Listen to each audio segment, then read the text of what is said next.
for shit like this. Yay. All right. I hate having to follow everybody that was here tonight because you guys, like, what the fuck? You're so good.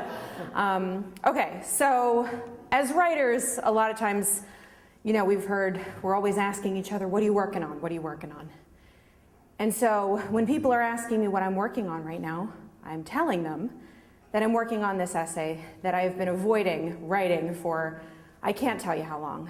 I've been starting it and stopping it and starting it and stopping it and futzing with it and abandoning it. And it's the story of the first thing I ever published in my life when I was 15 years old. And the first thing that I published when I was 15 was a first-person account of the suicide that I did not commit. And I published it in my high school literary annual in my sophomore year. Now, at that time I was having, as you might expect, a really difficult time. I was an angry little goth baby who had a lot of enemies, including herself. My father's drinking was at an all-time worst, and I had seemed to amass so many bullies, and it felt like I hadn't really done anything to deserve them. It felt very unfair, and it was so early in high school, and I didn't understand how so quickly I had just gotten there. How did everybody already hate me? It was like, we all just got here. What is the deal?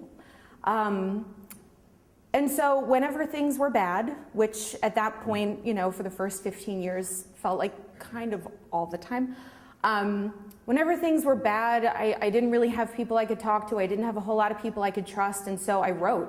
I just wrote down what I was thinking, and I wrote weird poems and stories and things, and I just tried to make sense of everything on the page because it was really the only place I could go that wouldn't judge me, the only place I could go where I could try to make things make sense.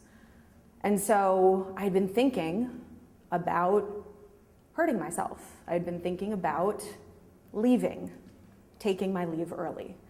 And I thought, that really scares me.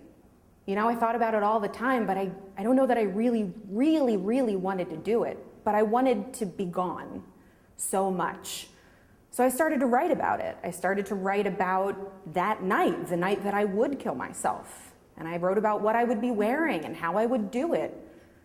And then I wrote about my mother finding me. And then I wrote about my funeral.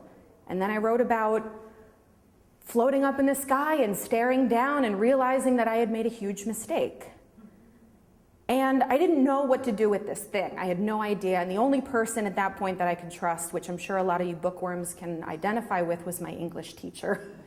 And the only person who I knew I could show this to. And it was the first thing I ever wrote that I thought, maybe somebody else will want to look at this. And so I showed him. And I don't know if he thought it was real or if he thought it was fiction or a cry for help or what, but he suggested that I submit it for publication in the Little Flower High School for Girls Literary Garland, 1998. And I thought, great. And I was telling someone about this recently, because this is the essay I'm working on. I'm working on the essay of doing this, of imagining my own suicide and then writing the story of my suicide and then publishing it for the entire school to see. And somebody said to me, God, you had to be so brave to be able to do that. That was such a courageous thing to show yourself like that to your entire school. And I got so uncomfortable because I thought back to that 15-year-old girl with her fishnets and her eyeliner, and I thought, that bitch wasn't brave. She was pissed as fuck. She was angry. She was angry and she was vengeful, and she wanted all of those girls in her high school and her dad and anybody else who had ever heard her to feel just as shitty as she did. And she wanted it to happen now. And she wanted it to really hurt because it was the only thing she could think to do. So I don't give her a lot of credit. I see her as this angry, bitter little person who just lashed out at everybody. And of course, that didn't happen. I didn't publish it and then everyone didn't fall at my feet and say, we're sorry that we drove you to the brink of suicide. Nothing changed. Absolutely nothing changed. Except, of course, the next day when I got a note telling me that I would now be enrolled in group therapy for the remainder of my time in high school.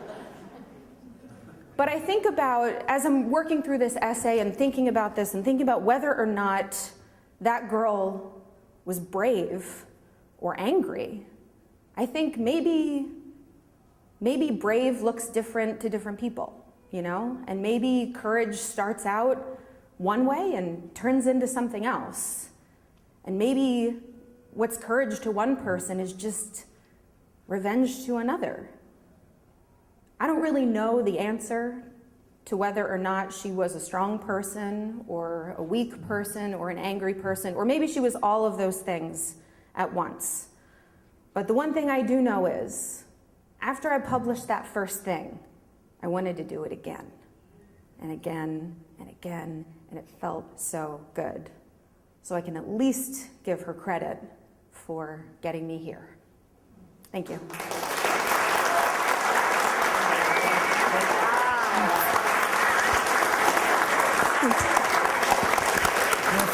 Perfect.